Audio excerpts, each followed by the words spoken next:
student, welcome to Aradhya English classes. The previous classes I want to teach about articles, but due technical problem I don't teach about articles. But today I am explain about articles. आज मैं आप लोगों को articles के बारे में पूरी तरह से बता दूंगा। सबसे पहले मैं बता रहा हूँ आप लोगों का आज यूज ऑफ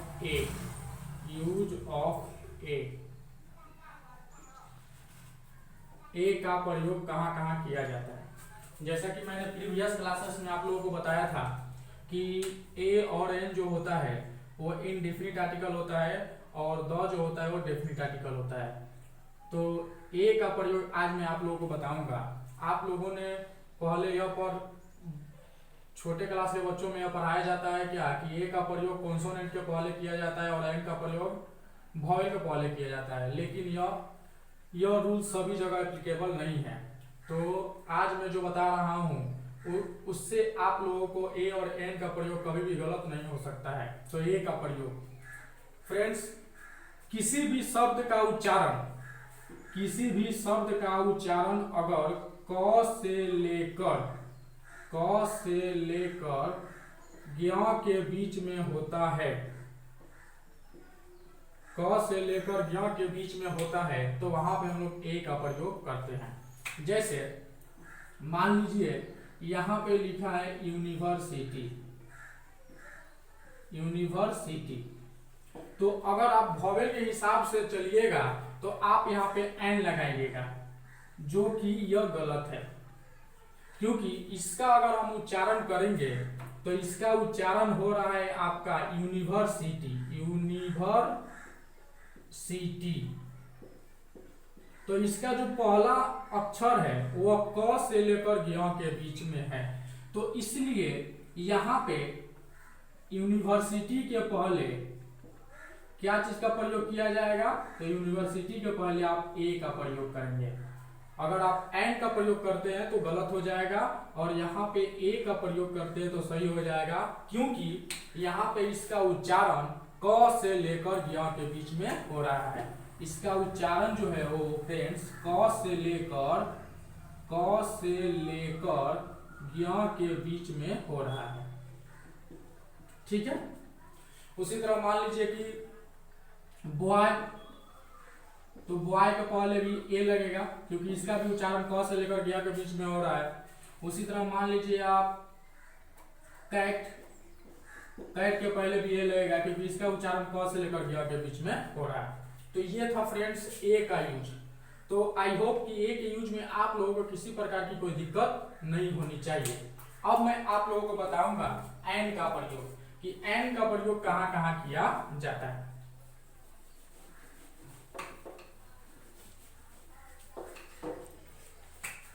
ये था आपका use of A. Next point है यूज ऑफ एन। एन का प्रयोग कहाँ कहाँ किया जाता है। तो मैंने आप लोगों को बताया कि यदि किसी भी शब्द का उच्चारण क से लेकर के ज्ञ के बीच में होता है तो वहां पे आप ए का प्रयोग करेंगे, लेकिन अगर किसी शब्द का उच्चारण अ से लेकर अ के बीच में हो, यदि किसी शब्द का उच्चारण अ से लेकर अ के बीच में हो तो you can put there an. As example, जैसे मैंने आप लोगों को कहा ऑनेस्ट मैन, तो अगर फ्रेंड्स आप वॉवेल और कॉन्सोनेंट के हिसाब से लेकर चलोगे तो जो बच्चे वॉवेल और कॉन्सोनेंट का कांसेप्ट लेकर चलेंगे तो यहाँ पे वो ए लगाएंगे। क्यों लगाएंगे?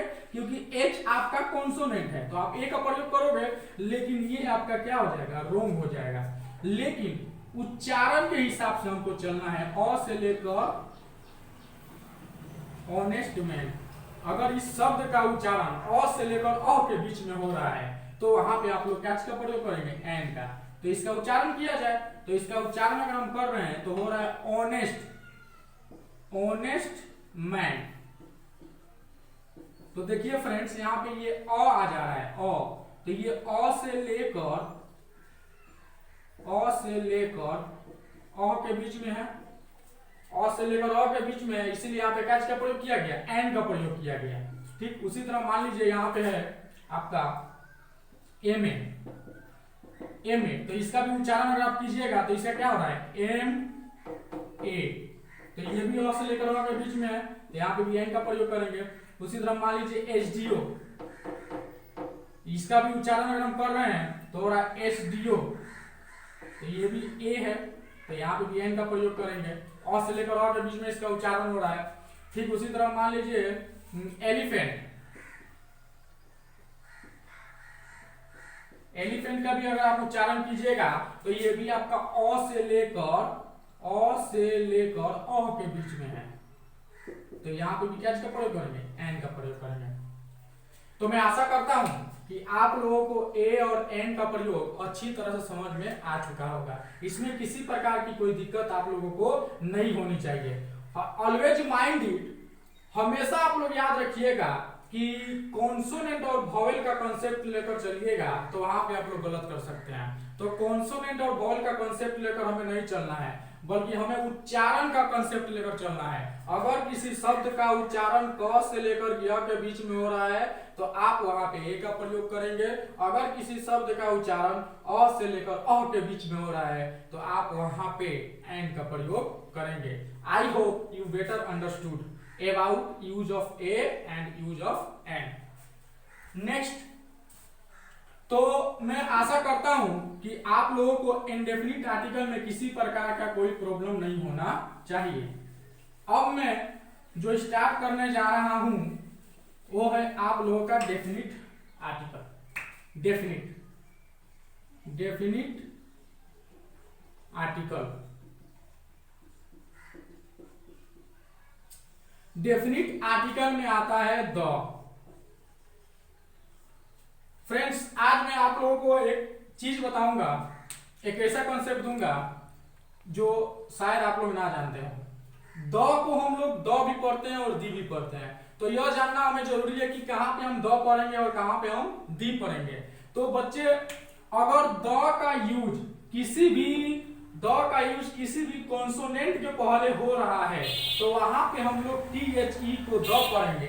अगर द का इस्तेमाल किसी वॉवेल के पहले हो रहा है तो वहां पे THE को हम लोग दी पढ़ेंगे। कैसे? जैसे मान लीजिए यहां पे आपका cow is a useful animal, तो यहां पे द का यूज किया गया तो इसको हम लोग पढ़ेंगे द। क्यों द पढ़ेंगे?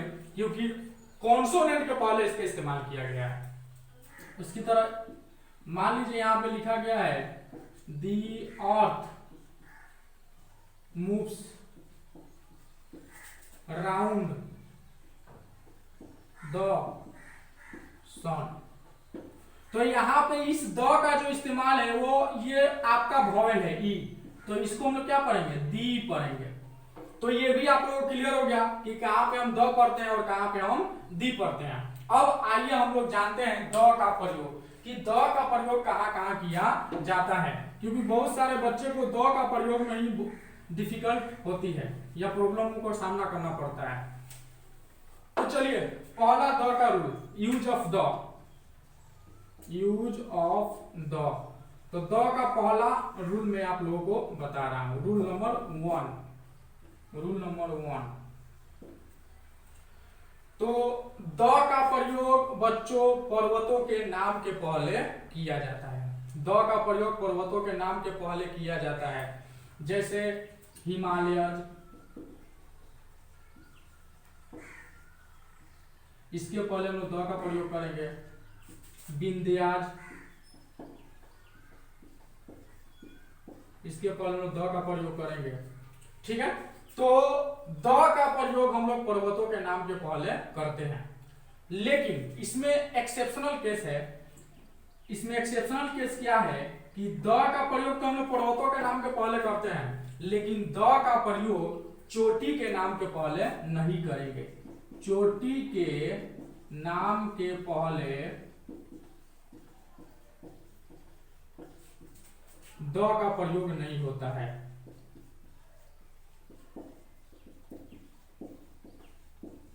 नहीं होता है, जैसे माउंट एवरेस्ट,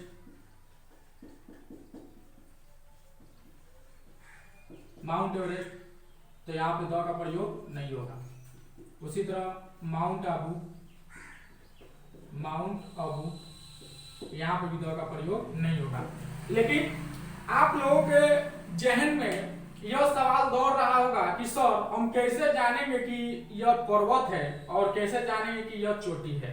तो मैं आप लोगों को एक ट्रिक बता रहा हूं, उस ट्रिक से आपको मालूम चल जाएगा कि कौन पर्वत है और कौन चोटी है। तो ट्रिक यह है कि जिस के नाम के लास्ट में अगर एस जुड़ा रहे तो आप समझ लीजिएगा कि वो पर्वत का नाम है, और जिसके अंत में एस ना जुड़ा रहे तो आप समझ लीजिएगा कि वो चोटी का नाम है। जैसे देखिए हिमालय, इसमें एस जुटा हुआ है मतलब यह पर्वत है, तो यहाँ पे द का प्रयोग कर दोगे। माउंट एवरेस्ट, देखिए इसमें एस नहीं जुटा हुआ है, इसका मतलब यह पर्वत का नाम नहीं है, यह चोटी का नाम है, तो यहाँ पे आप लोग द का प्रयोग नहीं करेंगे। तो I hope you better understand rule number 1 use of the. Next rule number 2, rule number 2।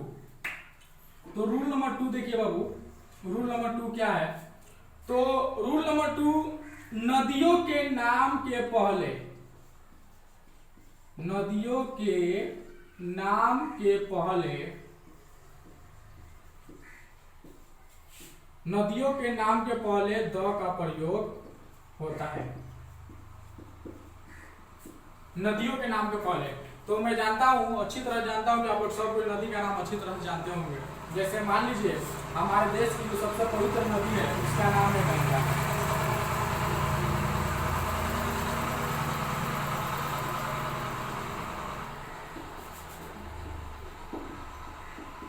तो ये Ganga is a scared river. Scared का मतलब होता है बाबू पवित्र, स्केर्ड का हिंदी क्या होता है? पवित्र। रिवर मान नदी, तो Ganga is a scared river, तो ये यहाँ पे क्या हो जाएगा बाबू?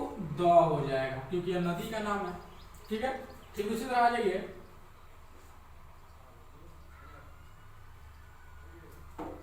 नील नदी, तो द नील हो जाएगा। ओके, तो नदियों के नाम के पहले लोग किसका प्रयोग करेंगे? द का प्रयोग करेंगे। इसमें भी एक्सेप्शनल केस है, तो इसमें एक्सेप्शनल केस क्या है कि नदियों के नाम के पहले तो हम द का प्रयोग करेंगे, लेकिन अगर नदी का नाम अगर उसके शहर से जुड़ा हुआ रहे, नदी का नाम अगर उसके शहर से जुड़ा हुआ रहे तो वहां पे हम लोग द का प्रयोग नहीं करेंगे। Okay, next rule number 3, rule number 3।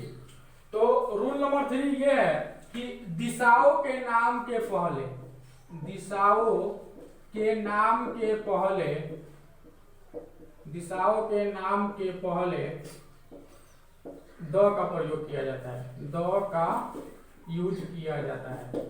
तो दिशा तो आप लोगों को अच्छी तरह से मालूम है कि दिशा कितने होते हैं। ठीक है, तो दिशाओं के नाम के पहले हम द का प्रयोग करेंगे। जैसे मान लीजिए एक एग्जांपल है, the sun,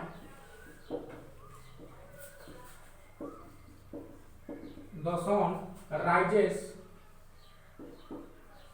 sorry, the sun rises in dash east। तो देखिए ईस्ट, ईस्ट आपका दिशा का नाम है, ईस्ट का मतलब होता है पूरब, तो इसके पर हम लोग क्या लगाएंगे? द का प्रयोग करेंगे। ठीक है, उसी तरह एक और example, he comes from dash west। West भी क्या है? दिशा का नाम है, वेस्ट माने पश्चिम, तो यहाँ पे हम लोग क्या प्रयोग करेंगे? द का प्रयोग करेंगे। लेकिन इसमें भी एक्सेप्शनल केस है। इसमें क्या एक्सेप्शनल केस है मैं आप लोगों को बता देना चाहता हूं। मैंने अभी आपसे कहा बाबू कि दिशा के नाम के पहले द का प्रयोग किया जाता है, लेकिन कब किया जाता है? अगर दिशा के नाम के पहले किसी प्रीपोजिशन का इस्तेमाल हो तभी हम लोग द का प्रयोग करेंगे, वरना नहीं करेंगे। जैसे देखिए यहाँ पे द सन राइजेस इन, ये इन आपका क्या है? प्रीपोजिशन है, ये इन आपका प्रीपोजिशन है, प्री माने प्रीपोजिशन। फ्रॉम क्या है? फ्रॉम भी आपका प्रीपोजिशन है, इसीलिए यहाँ पे हम लोग द का प्रयोग किए। लेकिन अगर यह क्वेश्चन इस तरह रहता कि they went dash south, south दिशा का नाम है, लेकिन यहाँ पे देखिए किसी प्रकार का प्रीपोजिशन का इस्तेमाल नहीं किया गया है, तो यहाँ पे क्या होगा? नॉन। यहाँ पे द का प्रयोग नहीं होगा। फिर से मैं एक बार कह रहा हूं आप लोगों से कि दिशा के नाम के पहले द का प्रयोग करेंगे, लेकिन किस सिचुएशन में करेंगे? अगर इसके पहले किसी प्रीपोजिशन का इस्तेमाल हो तभी द का प्रयोग करेंगे, अगर प्रीपोजिशन का इस्तेमाल ना हो तो द का प्रयोग नहीं करेंगे। ये आपका रूल नंबर 3 था। अब आइए रूल नंबर 4।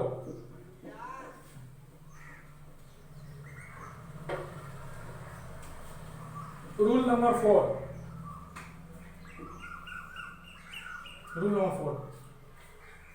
द का प्रयोग हम लोग तारा, नक्षत्र, ग्रह, उपग्रह, जितने सारे ब्रह्मांड में तारा, नक्षत्र, ग्रह, उपग्रह है उनके पहले हम लोग द का प्रयोग करेंगे। जैसे द का प्रयोग कहाँ कहाँ करेंगे? तो तारा के नाम के पहले, ग्रह के नाम के पहले, नक्षत्र के नाम के पहले, उसके बाद में उपग्रह के नाम के पहले द का प्रयोग किया जाता है। कैसे? जैसे देखिए एग्जांपल, डैश सन राइजेस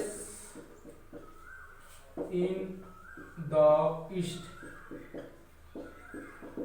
तो यहाँ पे ये सन जो है वो तारा का नाम है, तो यहाँ पे क्या लगाएंगे? द का प्रयोग करेंगे। ठीक है। उसी तरह मान लीजिए dash earth moves around dash sun. तो यहाँ पे अर्थ भी क्या है? ग्रह का नाम है, तो यहाँ पे द लगेगा। सन क्या है? तारा का नाम है, तो द लगेगा। ओके।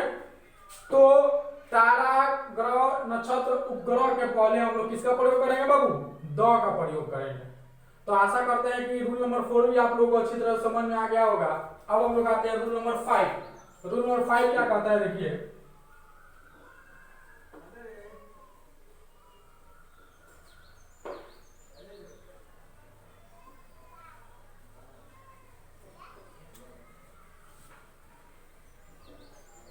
रूल नंबर 5, धार्मिक पुस्तक के नाम के पहले, धार्मिक पुस्तक के नाम के पहले द का प्रयोग किया जाता है। ठीक है। धार्मिक पुस्तक के नाम के पहले लोग किसका प्रयोग करेंगे? द का प्रयोग करेंगे। अब धार्मिक पुस्तक क्या है ये आप लोग अच्छी तरह से जानते हैं। जैसे मान लीजिए गीता हो गया, उसी तरह मान लीजिए कुरान, उसी तरह मान लीजिए बाइबल। ठीक है। तो ये सब आपका धार्मिक पुस्तक है। अब इसको क्वेश्चन किस तरह बनाएगा? तो क्वेश्चन दे देगा क्या? I always read dash Gita. तो यहाँ पे ये गीता आपका क्या हो गया? धार्मिक पुस्तक का नाम हो गया। तो यहाँ पे क्या लगाएंगे फ्रेंड्स? द का प्रयोग करेंगे। ठीक उसी तरह ही ऑलवेज रीड्स कुरान। तो ये कुरान भी क्या हो गया बाबू? धार्मिक पुस्तक का नाम हो गया। तो यहाँ पे क्या लगाएंगे? द का प्रयोग करेंगे। तो I hope you better understood about rule number 5। Next rule है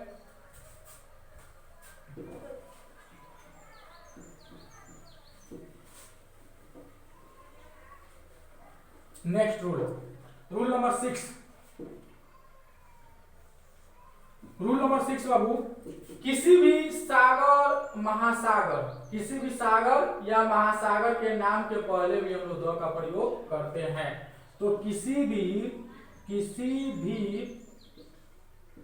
सागर, महासागर के नाम के पहले द का प्रयोग होता है। जैसे मान लीजिए पैसिफिक ओशियन। पैसिफिक का मतलब होता है प्रशांत और ओशियन का मतलब होता है महासागर। यहाँ पे क्या का प्रयोग करेंगे? द का प्रयोग करेंगे। ठीक है। अटलांटिक अटलांटिक ओशियन, अटलांटिक महासागर। तो यहाँ पे क्या का प्रयोग करेंगे, द का प्रयोग करेंगे। माने किसी भी सागर या महासागर का नाम दिया रहे तो उसके पहले हम किसका प्रयोग करेंगे, द का प्रयोग करेंगे। तो रूल नंबर 6 भी आप लोगों को बाबू समझ में आ गया है। अब आते हैं हम लोग रूल नंबर 7 पे।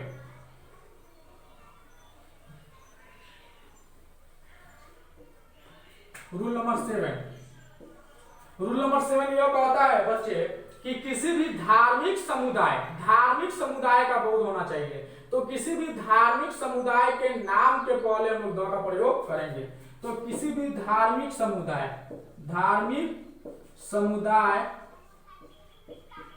के नाम के पहले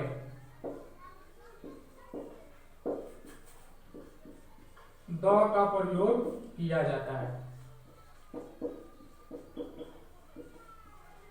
कैसे, जैसे मान लीजिए मैंने कहा हिंदू, तो ये हिंदू आपका धार्मिक समुदाय है, तो यहाँ पे इसका प्रयोग करेंगे, द का प्रयोग करेंगे। मुस्लिम भी आपका धार्मिक समुदाय है, तो यहाँ पे इसका प्रयोग करेंगे, द का प्रयोग करेंगे। उसी तरह सिख, ये भी आपका धार्मिक समुदाय है, तो यहाँ पे इसका प्रयोग करेंगे, द का प्रयोग करेंगे।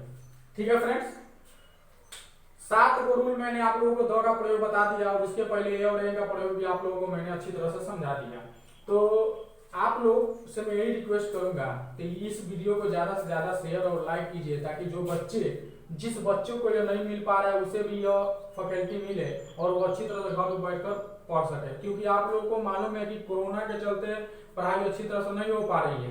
तो जो भी वीडियो डाला जा रहा है आप लोग उसको ध्यान से देखें, क्योंकि हो सकता है कि एग्जाम अगला साल अगर हो और आप लोगों को अच्छी तरह से पढ़ने ना मिले तो फिर अच्छा रिजल्ट हो नहीं सकता है। तो इसीलिए आप लोग हमारे डेली वीडियो को देखें और उसको ज्यादा से ज्यादा लाइक और शेयर करें। मेरे चैनल का नाम है आराध्या इंग्लिश क्लासेस, इसको जरूर सब्सक्राइब कर लीजिए। और एक बात मैं और कहना चाहूंगा कि अगर आप लोगों को किसी भी प्रकार की कोई प्रॉब्लम होती है तो आप जरूर कमेंट करें कि सर हमको यह दिक्कत है, ताकि मैं उस कमेंट को पढ़ सकूं और आप लोगों के प्रॉब्लम को दूर कर सकूं। Thank you very much.